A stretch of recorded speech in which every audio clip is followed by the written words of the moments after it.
نحمده ونستعينه ونستغفره ونعوذ بالله من شرور أنفسنا ومن سيئات أعمالنا من يهده الله فلا مضل له ومن يضلله فلا هادي له وأشهد أن لا إله إلا الله وحده لا شريك له وأشهد أن محمدا عبده ورسوله أما بعد فإن خير الحديث كتاب الله وخير الهدي هدي محمد صلى الله عليه وسلم وشر الأمور محدثاتها وكل محدثة بدعة وكل بدعة ضلالة وكل ضلالة في النار فأعوذ بالله من الشيطان الرجيم بسم الله الرحمن الرحيم وسارعوا إلى مغفرة من ربكم وجنة عرضها السماوات والأرض أعدت للمتقين وقال تعالى في موضع آخر إليه يصعد الكلم الطيب والعمل الصالح يرفعه وقال النبي صلى الله عليه وسلم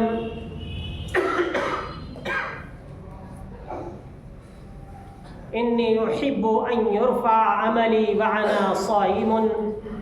أو كما قال صلی اللہ علیہ وسلم۔ حاضرین جمعہ، بزرگان دین، دینی ملی بھائیوں، عزیز طلبہ اور خواتین اسلام، ہماری زندگی کا ایک ایک پل گزرتا جا رہا ہے۔ اس وقت سے جب ہم پیدا ہوئے، ہماری زندگی کے کتنے لمحات اور پل اور وقت اور سال اور مہینے گزر چکے، آنے والا وقت بھی بہت تیزی سے گزر رہا ہے۔ اگلے پل کیا ہونا ہے کسی کو پتہ نہیں ہے، لیکن اتنا ہمیں پتہ ہے ابھی جو وقت ہمیں ملا ہے ہم اس وقت کو صحیح استعمال میں لا سکتے ہیں۔ اتنا ہم کر سکتے ہیں کہ ہمیں جو وقت ابھی فی الحال ملا ہوا ہے اس کو اللہ تعالیٰ کے ذکر اور اس کی یاد میں گزار دیں،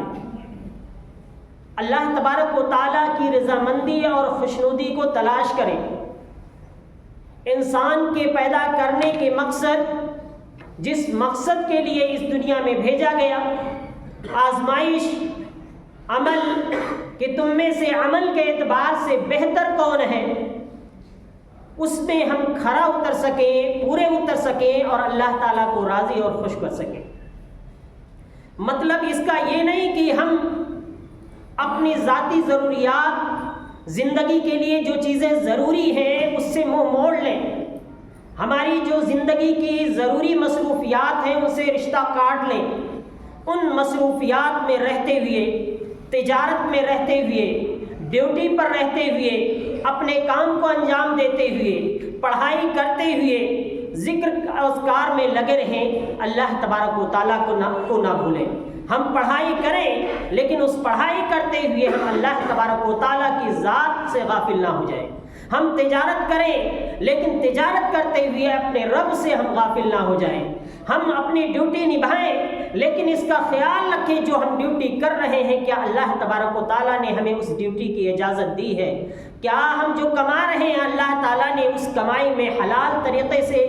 ہمیں کمانے کا جو حکم دیا ہے اس حکم کو پورا کر رہے ہیں یا حرام طریقے سے کما رہے ہیں۔ بلا شبہ ہر جگہ آپ کو اپنے بارے میں، اپنے اعمال کے بارے میں حساب کرنا چاہیے۔ جیسے آپ اپنے اکاؤنٹ کا حساب کرتے ہیں، اپنے اعمال کا بھی جائزہ لیں اور دیکھیں کہ ہمیں کوتاہی کہاں پہ ہوئی۔ جیسے ہم تجارت میں دیکھتے ہیں کہ ہمارا گھاٹا کہاں ہوا، ہمارا فائدہ کہاں ہوا، اگر گھاٹے کا جو سبب ہے تو اس کو دور کرنے کی کوشش کرتے ہیں اور نفع کے جو اسباب ہیں اس کو بڑھانے کی کوشش کرتے ہیں، ایسے ہی ہمارے اعمال میں بھی ہمیں اس سے بڑھ چڑھ کر زیادہ اپنے اعمال کو بہتر سے بہتر کرنے کی ضرورت ہے۔ اور یاد رکھیے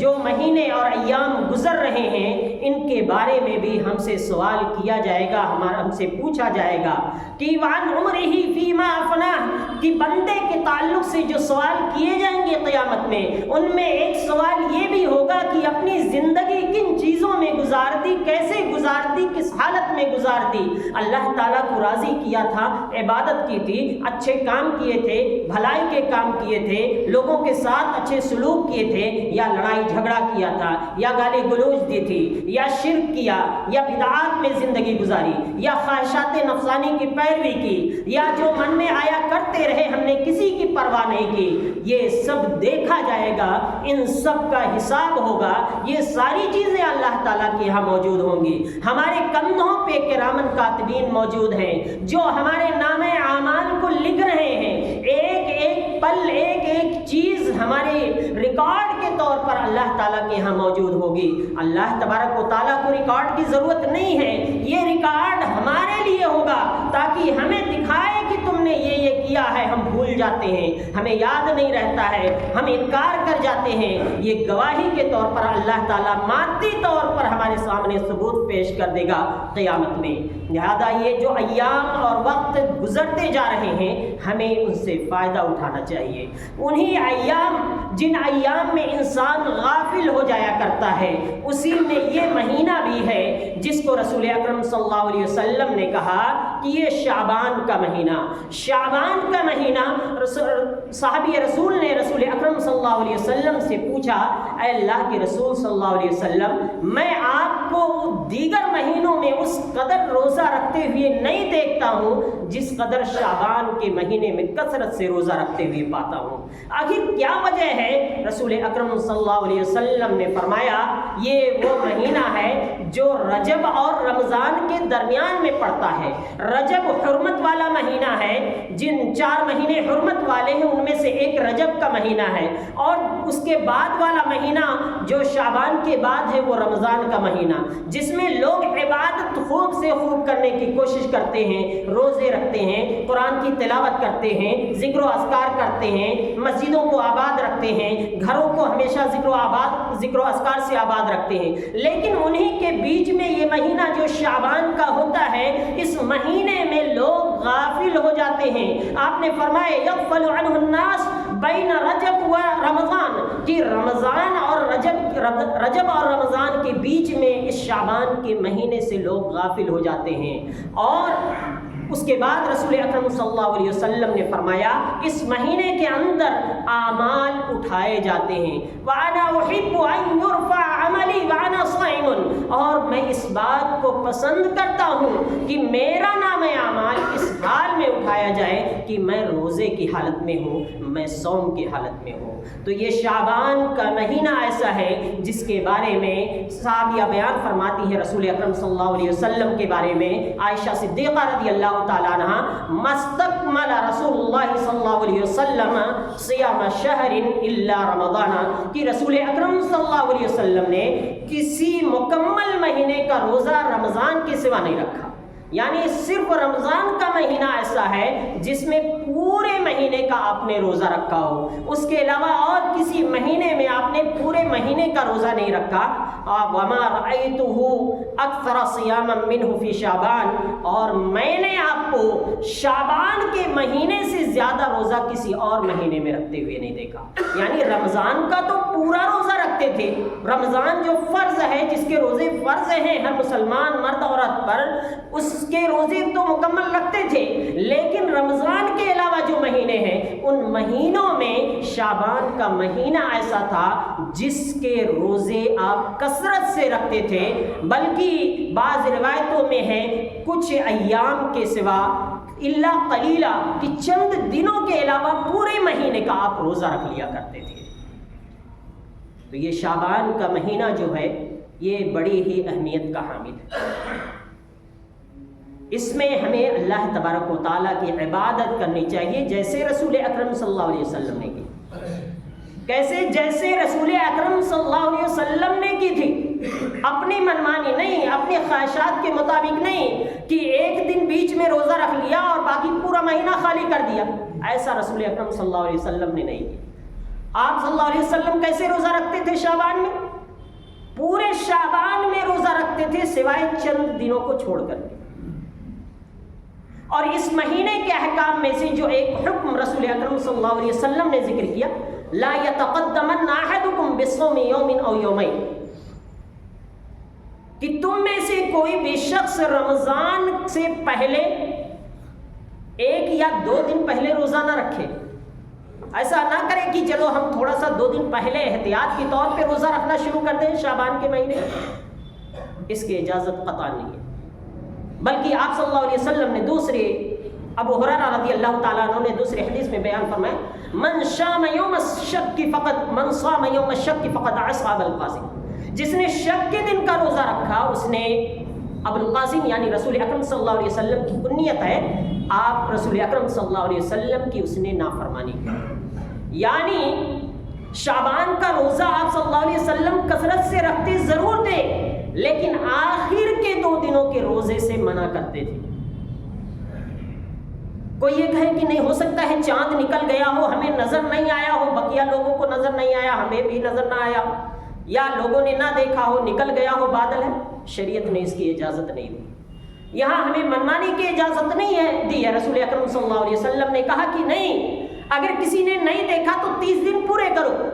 30 دن پورا کرنے کے بعد آپ روزہ رکھ سکتے ہیں، کیونکہ 31 کا عربی میں کوئی مہینہ نہیں ہوتا. تو شعبان کے مہینے میں جہاں رسول اکرم صلی اللہ علیہ وسلم کثرت سے روزے رکھتے تھے، وہیں پر آخر کے ایام میں روزے رکھنے سے آپ نے منع بھی کیا ہے. اور رسول اکرم صلی اللہ علیہ وسلم شعبان کے کسی ایک دن کو خاص نہیں کرتے تھے روزے کے لیے. اور اسی حدیث کے اندر رسول اکرم صلی اللہ علیہ وسلم نے یہ بھی بیان فرمایا، ہاں اگر کسی کا کوئی روزہ پہلے سے ہو جو رکھتے آ رہا، یعنی کسی کا قضا روزہ ہے، اس کے ذمہ رہ گیا تھا بیماری کی وجہ سے، مرض کی وجہ سے کوئی روزہ چھوٹ گیا تھا، اس کا باقی ہے، یا پہلے سے کوئی روزہ رکھتے آ رہا ہے، سوموار کا روزہ رکھتے آ رہا ہے، جمعرات کا روزہ رکھتے آ رہا ہے، وہ آخر کے جو دن تھے وہ سوموار یا جمعرات کے پڑ گئے، تو اس کے لیے ممانعت نہیں ہے. آپ نے فرمایا اسی حدیث کے اندر، ہاں اگر کوئی پہلے ہی سے روزہ رکھتے آ رہا ہے تو وہ رکھ سکتا ہے، لیکن خاص کر کے صرف 2 دن پہلے روزہ شروع کریں، 1 دن پہلے روزہ شروع کریں، رسول اکرم صلی اللہ علیہ وسلم نے اس سے منع فرمایا، اس کی اجازت نہیں دی. لہذا ہمیں اور آپ کو چاہیے کہ ہم اپنی عبادت رسول اکرم صلی اللہ علیہ وسلم کے طریقے کے مطابق کریں. یاد رکھیے اللہ تبارک و تعالیٰ کے ہاں ہمارے اعمال پیش کیے جاتے ہیں، اور شعبان کے مہینے کی جو فضیلت ہے بالکل ایسے ہی ہے. علامہ ابن رجب رحمۃ اللہ علیہ بیان فرماتے ہیں کہ شعبان کا روزہ اور رمضان کے بعد شوال کے 6 روزے ایسے ہی ہیں جیسے کہ ہم فرض نمازوں سے پہلے سنت پڑھتے ہیں، سنت موقدہ ادا کرتے ہیں، اور فرض نمازوں کے بعد سنت موقدہ ادا کرتے ہیں. اور یہ سنتیں ہماری نماز میں فرائض میں ہونے والی کوتاہی کی بھرپائی کرتی ہیں، ہمارے فرائض میں فرض نمازوں میں ہونے والی کمی کو دور کرتی ہیں، اس کے نقص کو ختم کر دیتی ہیں. تو جیسے یہ نماز سے فرض نماز سے پہلے کی سنتیں ہیں اور فرض نماز کے بعد کی سنتیں ہیں، ایسے ہی رمضان سے پہلے شعبان کے مہینے کے روزے اور رمضان کے بعد شوال کے 6 روزے بھی اسی طریقے سے ہیں، جو ہمارے رمضان کے روزے میں ہونے والی کوتاہی کو دور کرتے ہیں، اس کی کمی کو دور کرتے ہیں، ان کی بھرپائی کرتے ہیں، اور ایک طرح سے بندے کو آگے کی عبادت کے لیے، رمضان کی عبادت کے لیے تیار کرتے ہیں. لہذا ہمیں بھی چاہیے کہ ہم پہلے ہی سے اس مہینے کو غنیمت سمجھتے ہوئے رسول اکرم صلی اللہ علیہ وسلم کی سنت اور طریقے پر عمل کرتے ہوئے اپنے اعمال میں اضافہ کریں، اپنے اعمال کو بڑھائیں، اپنی نیکیوں کو بڑھائیں. یاد رکھیے یہ جو پہلے کی سنتیں ہیں اسی طرح سے پہلے کے روزے ہیں، ان کا جو ایک فائدہ یہ ہے کہ ایک بندہ جب سنت کی ادائیگی کی نیت سے مسجد میں پہنچتا ہے یا سنت ادا کر کے پہنچتا ہے تو اس سے فرائض کی ادائیگی میں مدد ملتی ہے. ورنہ اکثر ہوتا کیا ہے، جو لوگ فرائض شروع کے سنتوں کو چھوڑ دیتے ہیں، دھیرے دھیرے ان کا نتیجہ یہاں تک پہنچتا ہے کہ وہ اکثر فرائض میں بھی آخری رکعت میں پہنچتے ہیں. لیکن جب انسان سنت کا بھی اہتمام کرتا ہے تو سنت کا اہتمام کرنے کے ساتھ فرض نمازوں کا بھی اہتمام کرتا ہے، اس کی فرض رکعتیں چھوٹنے نہیں پاتی. تو فرض سنت سے فرض کی ادائیگی میں مدد ملتی ہے، اللہ تبارک و تعالیٰ مدد کرتا ہے.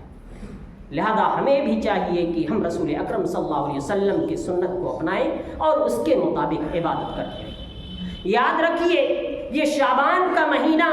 اس مہینے کے تقاضے میں سے ہے کہ جو روزے قضا ہو گئے تھے بیماری کی وجہ سے یا سفر کی وجہ سے یا کسی اور پریشانی کی وجہ سے کہ انسان نہیں رکھ سکا تھا، تو رمضان شروع ہونے سے پہلے اس شعبان کے مہینے کے اندر انسان کو اپنے روزے قضا کر لینے چاہیے. اما عائشہ صدیقہ رضی اللہ تعالیٰ عنہ بیان فرماتی ہیں کہ میں اپنے قضا روزوں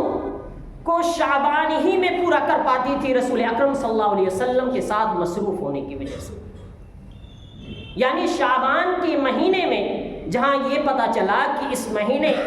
قضا روزوں کو مؤخر کرنا جائز ہے، وہیں پر یہ بھی پتہ چلا کہ شعبان کے مہینے میں ان قضا روزوں کو پورا کر لینا چاہیے، ان کی ادائیگی کر لینی چاہیے، ان کو اگلے تک کے لیے مؤخر نہیں کرنا چاہیے، ورنہ انسان گنہگار ہوگا، کیونکہ اس نے حق کو ادا نہیں کیا جو اللہ تعالیٰ نے اسے رخصت دی تھی، اس رخصت کا غلط فائدہ اٹھانے کی کوشش کی. تو یاد رہے، یہ مبارک مہینہ جو ہے اس میں ہمارے اعمال اللہ تعالیٰ کے ہاں اٹھائے جاتے ہیں، اور یہ اعمال صرف اس مہینے میں نہیں اٹھائے جاتے ہیں. رسول اکرم صلی اللہ علیہ وسلم نے بیان فرمایا کہ جن میں 5 چیزوں کی آپ صلی اللہ علیہ وسلم نے وصیت کی، انہیں میں سے کہا ان اللہ لا ینام ولا ينبغي له ینام. اللہ تعالیٰ کبھی سوتا نہیں ہے اور نہ ہی اس کے لائق و مناسب ہے کہ وہ سو. یخفض القسط ولا يرفعه، وہ ترازو کے پلڑے کو نیچے بھی کرتا ہے، اوپر بھی اٹھاتا ہے. اور اس کے پاس يرفع الیہ عمل اللیل قبل عمل النہار وعمل النہار قبل عمل اللیل. اس کے پاس رات کے اعمال دن آنے سے پہلے اٹھا لیے جاتے ہیں اور دن کے اعمال رات آنے سے پہلے اٹھا لیے جاتے ہیں. یعنی روزانہ اللہ تبارک و تعالیٰ کے پاس ہمارے اعمال کا ریکارڈ پہنچتا رہتا ہے. یہ فرشتے ہمارے ریکارڈ تیار کرتے ہیں ڈیٹیل میں، تفصیل سے، اور یہ ریکارڈ اللہ تعالیٰ کے یہاں پہنچتا ہے، روزانہ پہنچتا ہے. دوسری حدیث کے اندر رسول اکرم صلی اللہ علیہ وسلم نے بیان فرمایا یتعاقبون فیکم ملائکۃ باللیل وملائکۃ بالنہار ویستمعون فی صلاۃ الفجر وصلاۃ العصر، کہ تم میں دن کے فرشتے اور رات کے فرشتے آگے پیچھے آتے رہتے ہیں، اور یہ فرشتے فجر کے وقت میں اور عصر کے وقت میں ملتے ہیں، اکٹھے ہو جاتے ہیں. یعنی فرشتوں کی ایک جماعت وہ ہوتی ہے جو فجر کے وقت میں آتی ہے اور ان کی ڈیوٹی عصر تک ہوتی ہے، اور فرشتوں کی دوسری جماعت عصر کے وقت آتی ہے اور فجر کے فرشتے اعمال لے کر کے چلے جاتے ہیں عصر کے وقت میں. اور عصر کے وقت جو فرشتے آتے ہیں وہ پھر فجر تک رہتے ہیں، اور فجر کے فرشتے جب آتے ہیں تو عصر کے فرشتے اپنے اعمال، ان کے اعمال لے کر کے چلے جاتے ہیں. گویا کہ 24 گھنٹے کے اندر 2 بار اللہ تبارک و تعالیٰ کے ہاں ہمارے اعمال کا ریکارڈ پہنچتا ہے تفصیلی طور پر، فجر کے اندر اور عصر کے اندر. رسول اکرم صلی اللہ علیہ وسلم نے اسی لیے عصر کے بارے میں فرمایا حافظوا علی الصلوات والصلاۃ الوسطی. قرآن میں ہے کہ صلاۃ کی حفاظت کرو اور خاص طور سے صلاۃ وسطیٰ کی حفاظت کرو. صلاۃ وسطیٰ یعنی صلاۃ عصر. اسی طریقے سے یہ تو ہوا کہ روزانہ ہمارے اعمال 2 بار اٹھائے جاتے ہیں،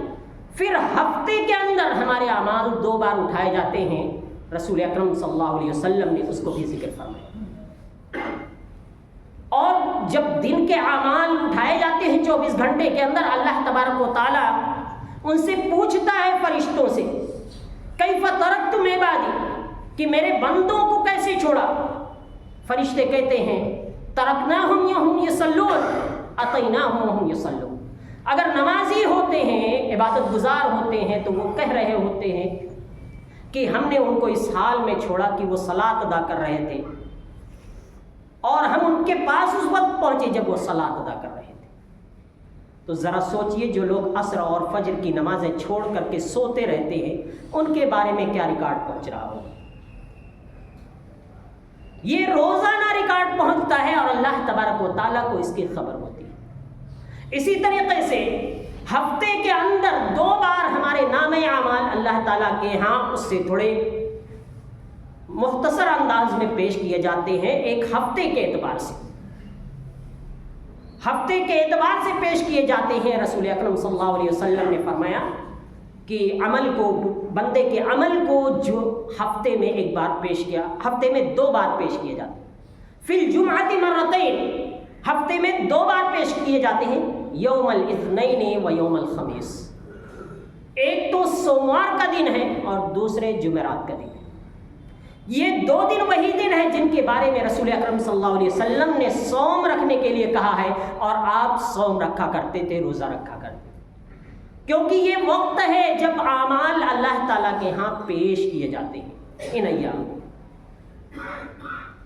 تو جہاں پر روزانہ ہمارے اعمال فجر میں اور عصر میں پیش کیے جاتے ہیں، پھر اس کے بعد اسی طریقے سے ہفتے میں سوموار کو اور جمعرات کو پیش کیے جاتے ہیں، اور اسی طریقے سے پھر پورے سال کے اعمال اس شعبان کے مہینے میں یکجا پیش کیے جاتے ہیں۔ اسی لیے آپ صلی اللہ علیہ وسلم نے جہاں سوموار کا روزہ رکھا، جمعرات کا روزہ رکھا، اسی طریقے سے شعبان میں کثرت سے روزے رکھے، لیکن کسی دن کو خاص نہیں کیا۔ واضح رہے کہ کسی دن کو آپ نے خاص نہیں کیا ہے، شعبان کے اکثر دنوں کے روزے رکھنے کی بات کہی ہے، اور یہ تعین نہیں کی ہے کہ کس دن ہمارا عمل اٹھایا جاتا ہے، بلکہ یہ کہا ہے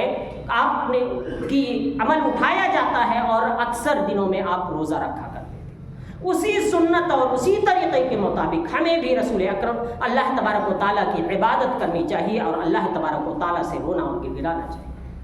واضح رہے کہ ہمارے اعمال کو اللہ تعالیٰ کے ہاں پیش کرنے کی کوئی ضرورت نہیں ہے، اللہ تعالیٰ ساری چیزیں پہلے سے جانتا ہے، لیکن یہ اعمال اللہ تعالیٰ کے ہاں ایک تو بندے کے لیے ڈر اور ثبوت ہے مادی طور پر، دوسرے یہ کہ جو اعمال بندے انجام دیتے ہیں، ان اعمال کو اللہ تعالیٰ کے ہاں جب پیش کیا جاتا ہے تو یہ نیکیاں، یہ اعمال، ایک دوسری حدیث میں رسول اکرم صلی اللہ علیہ وسلم نے بیان فرمایا کہ جب بندہ اللہ تبارک و تعالیٰ کی تحلیل، تسبیح، تحمید کرتا ہے، یعنی لا الہ الا اللہ، سبحان اللہ، اللہ اکبر، یہ سب دعائیں جب پڑھتا ہے تو یہ دعائیں اللہ تبارک و تعالیٰ کے ہاں، یہ تحلیل، تحمید، تسبیح اللہ تعالیٰ کے ہاں جب پیش کی جاتی ہیں تو اس کے پاس جا کر کے جیسے مکھی کے، شہد کے مکھی کی بھنبھناہٹ ہوتی ہے، اسی طرح سے پست آواز میں یہ اللہ تبارک و تعالیٰ کے پاس عبادت کرنے والے کا ذکر کر رہی ہوتی ہیں، اس کے حق میں شفاعت کر رہی ہوتی ہیں، اس کے حق میں سفارش کر رہی ہوتی ہیں۔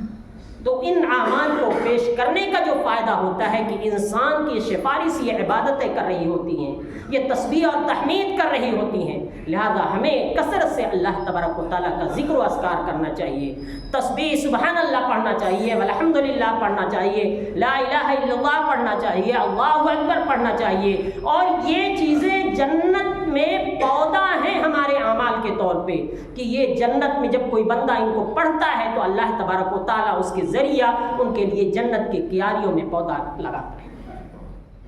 اس کو سجاتا ہے، گویا کہ ہمارے گھر کو، جنت کے گھر کو بہتر بنانے والی چیز ہے۔ لیکن افسوس کی بات یہ ہے کہ جہاں ہم ایک کوتاہی یہ شکار ہیں کہ اس میں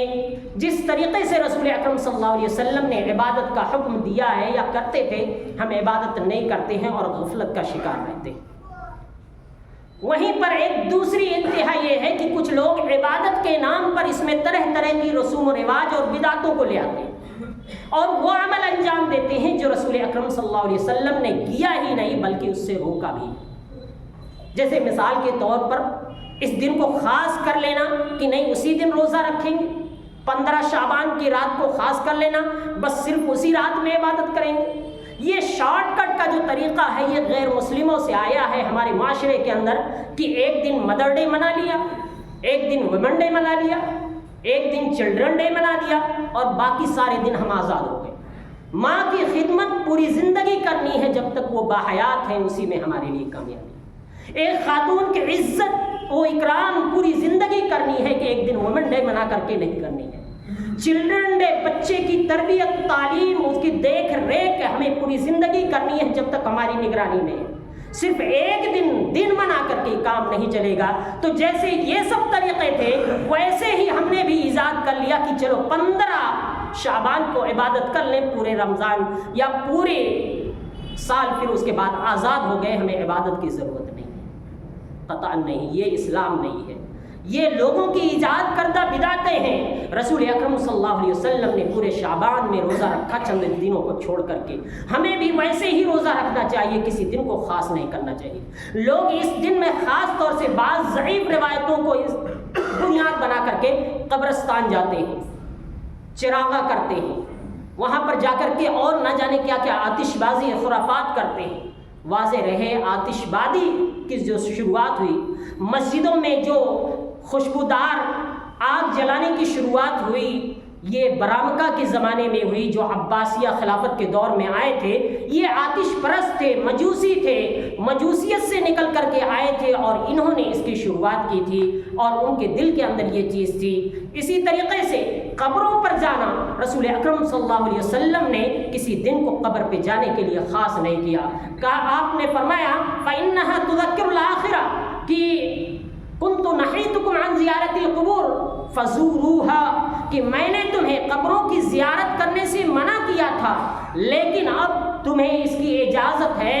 کیوں؟ کیونکہ یہ قبروں کی زیارت آخرت کی یاد دلاتی ہے۔ یعنی قبروں کی زیارت کا مقصد جو رسول اکرم صلی اللہ علیہ وسلم نے بیان فرمایا، آخرت کو یاد کرنا، رونا، گڑ گڑانا، تاکہ ذکر آئے کہ ہم بھی مر کے اسی میں جائیں گے، ہم بھی مٹی میں ملیں گے اور پھر ہمارا حساب و کتاب ہوگا۔ یہ ہمیشہ کے لیے ہماری زندگی نہیں ہے، یہ یاد دلانے کے لیے اللہ کے رسول صلی اللہ علیہ وسلم نے کہا قبروں کی زیارت کرو، لیکن ہم جاتے ہیں وہاں چراغاں کرنے، ہم وہاں پر فاتحہ پڑھتے ہیں اور نہ جانے کیا کیا خرافات کرتے ہیں جس کی اجازت شریعت میں قطعاً نہیں ہے۔ اسی طریقے سے یہ عقیدہ رکھتے ہیں بعض لوگ کہ نئی روحیں آتی ہیں، روحیں بھٹکتی رہتی ہے۔ واضح رہے کوئی روح واپس نہیں آتی ہے، ہر روح کو مرنے کے بعد اللہ تبارک و تعالیٰ نے قرآن کریم کے اندر ارشاد فرمایا حتی اذا جاء احدهم الموت، اور جب ان میں سے کسی کی موت آ جاتی ہے تو وہ کہتے ہیں رب ارجعونی لعلی اعمل صالحا فیما ترکت کلا انها کلمۃ هو قائلها ومن ورائهم برزخ الى یوم یبعثون، کہ جب ان میں سے کسی کی موت آتی ہے تو کہتے ہیں کہ اے ہمارے رب دوبارہ لوٹا دے، دنیا میں جائیں گے، نیک عمل کر کے آئیں گے۔ قالوا، اللہ تبارک و تعالیٰ کہے گا نہیں، یہ تو بس زبانی باتیں ہیں، تمہیں موقع ملا تھا دنیا میں، تم نے نہیں کیا، دوبارہ لوٹائیں گے تم، پھر وہی جا کے کرو۔ من ورائہم برزخ الی یوم یبعثون، ان کے بیچ میں مرنے کے بعد ایک برزخی زندگی ہے، عالم برزخ ہے، اٹھائے جانے کے دن تک اس سے تمہیں اس کے بعد لوٹایا نہیں جائے گا۔ یعنی مرنے کے بعد انسان عالم برزخ میں چلا جاتا ہے، اس کی روحیں برزخ میں چلی جاتی ہیں، وہ لوٹائی نہیں جاتی ہیں، واپس دنیا میں نہیں بھٹکتی ہیں۔ یہ غیر مسلموں سے جو تناسخ ارواح اور دیگر عقیدے ہیں ہمارے معاشرے کے اندر بھی آیا اور ہم نے یہ عقیدے رکھنے شروع کر دیے۔ واضح رہے یہ قرآن کریم کے صریح خلاف ہے، حدیث رسول کے صریح خلاف ہے، اسلامی عقیدے کے صریح خلاف ہے، ہمیں اور آپ کو اس سے بچنا چاہیے۔ اسی طریقے سے بعض لوگ کہتے ہیں حلوہ بناتے ہیں اور حلوہ کھاتے ہیں، کہتے ہیں کہ رسول اکرم صلی اللہ علیہ وسلم کے دانت غزوہ احد میں شہید ہو گئے تھے لہذا ہم بھی حلوہ کھاتے ہیں۔ ذرا سوچئے کتنی بڑی ستم ظریفی ہے، کتنی بڑی ظلم اور ناانصافی کی بات ہے۔ رسول اکرم غزوہ احد شوال کے مہینے میں ہوا جو رمضان کے بعد آتا ہے، اور یہ حلوہ شعبان کے مہینے میں پکا کر کے کھاتے ہیں۔ یہ رسول اکرم صلی اللہ علیہ وسلم سے ہمدردی کے نام پر جھوٹ ہے، فریب ہے، مکر ہے، دجل ہے، جو لوگوں کو گمراہ کرنے کی کوشش کی جاتی ہے۔ ہمیں اور آپ کو اس کا خیال رکھنا چاہیے۔ اور بس آخر میں ایک حدیث بیان کر کے عبداللہ بن مسعود رضی اللہ تعالیٰ عنہ کے آپ کے سامنے اپنی بات ختم کرتا ہوں۔ واضح رہے کسی کے ذہن میں یہ نہیں آنا چاہیے کہ عبادت ہی تو ہے، عبادت ہی تو ہے، ہم زیادہ سے زیادہ کر لیں کیا فائدہ، کیا نقصان ہے۔ اسلام وہ ہے، عبادت وہ ہے جو ہم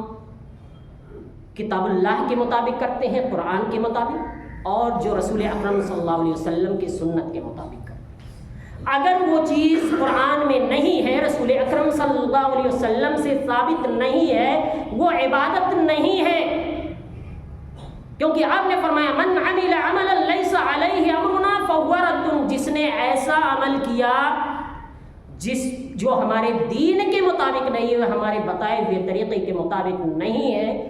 وہ مردود ہے، قابل قبول نہیں ہے، وہ دین نہیں ہو سکتا ہے۔ یہی وجہ ہے کہ عبداللہ بن مسعود رضی اللہ تعالیٰ عنہ کے دور میں واقعہ ہے، ابو موسیٰ اشعری رضی اللہ تعالیٰ عنہ بیان کرتے ہیں کہ فجر کے وقت میں ان کے دروازے پہ پہنچا اور صحابہ کرام ان کے پاس مسئلہ پوچھنے کے لیے فجر کے پہلے ہی پہنچ جائے تھے۔ وہ دروازے پہ بیٹھ گئے، جب وہ نکلے تو کہنے لگے کہ میں ابھی مسجد سے آ رہا ہوں اور مسجد میں نے دیکھا ہے لوگوں کو حلقے بنا کر کے بیٹھے ہوئے ہیں، اور میں سمجھتا ہوں کہ وہ کوئی اچھا عمل ہی ہوگا وہ لوگ کر رہے ہیں۔ تو انہوں نے پوچھا کیا ہے، تو کہا کہ اگر آپ باحیات رہے اور وہاں پر چل کر کے دیکھیں گے تو خود ہی جان جائیں گے۔ عبداللہ بن مسعود رضی اللہ تعالیٰ عنہ ابو موسیٰ اشعری رضی اللہ عنہ کے ساتھ نکلے اور مسجد میں گئے، دیکھا کہ لوگ حلقے بنا کر کے، گروپ بنا کر کے بیٹھے ہوئے ہیں، ایک آدمی ہاتھ میں 100 کنکریاں لیے ہوئے ہیں، وہ اللہ اکبر کہتا ہے تو بقیہ حلقے والے اس کے مطابق اللہ اکبر کہتے ہیں۔ اسی طریقے سے دیگر حلقے میں بھی ہو رہا ہے۔ عبداللہ بن مسعود رضی اللہ تعالیٰ عنہ نے جیسے ہی دیکھا کہا کہ اللہ کی قسم اس سے بہتر تھا کہ تم اپنے گناہ کو گنتے، اور میں تمہیں ضمانت دیتا ہوں کہ تمہارے گناہوں میں اضافہ نہیں۔ اور اللہ کی قسم رسول اکرم صلی اللہ علیہ وسلم کے صحابہ بھی موجود ہیں، آپ کے کپڑے بوسیدہ نہیں ہوئے، آپ کے برتن ابھی نہیں ٹوٹے، اور تم نے یہ دین ایجاد کر دیا۔ کیا تم یہ سمجھتے ہو کہ تم اس دین سے بہتر دین پہ ہو جو رسول اکرم صلی اللہ علیہ وسلم لے کر آئے؟ یعنی گویا کہ رسول اکرم صلی اللہ علیہ وسلم اس پر عمل نہیں کر سکے، تم عمل کر رہے ہو اور تم بہتر دین پر ہو۔ اللہ کی قسم، پھر آپ نے فرمایا کتنے ہی خیر کا ارادہ کرنے والے ہوتے ہیں لیکن وہ خیر کو پانے والے نہیں۔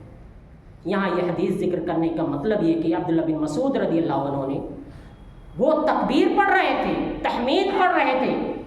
لا الہ الا اللہ پڑھ رہے تھے، لیکن جو شکل بنا رکھی تھی خاص کر کے گروپ بنا کر کے، کنکری لے کر کے، ایک آدمی بولتا تھا، تلقین کرتا تھا، بقیہ لوگ اس کے پیچھے پڑتے تھے، اس طریقے پر نکیر کرتے ہوئے آپ نے اس عبادت کے عمل سے منع کیا اور کہا کہ یہ بدعت ہے، یہ دین نہیں ہے، رسول اکرم صلی اللہ علیہ وسلم کی سنت کے خلاف ہے، اور سخت نکیر۔ لہذا ہر وہ عبادت جو رسول اکرم صلی اللہ علیہ وسلم کی سنت کے مطابق نہیں ہے وہ عبادت نہیں ہے، وہ بدعت ہے، دین کے خلاف ہے۔ اللہ تبارک و تعالیٰ سے دعا ہے کہ الہ العالمین تو ہم سب کو نیک عمل کرنے کی توفیق عطا فرما، ہمیں جب تک زندہ رکھ دین اسلام پر، جب بھی ہمارا خاتمہ ہو ایمان کی حالت میں ہو۔ آمین۔ وآخر دعوانا الحمدللہ رب العالمین۔ بارک اللہ لنا ولکم فی القرآن العظیم ونفعنا وإياكم بالآیات والذکر الحکیم، انہ تعالیٰ جواد کریم و ملک رؤوف رحیم۔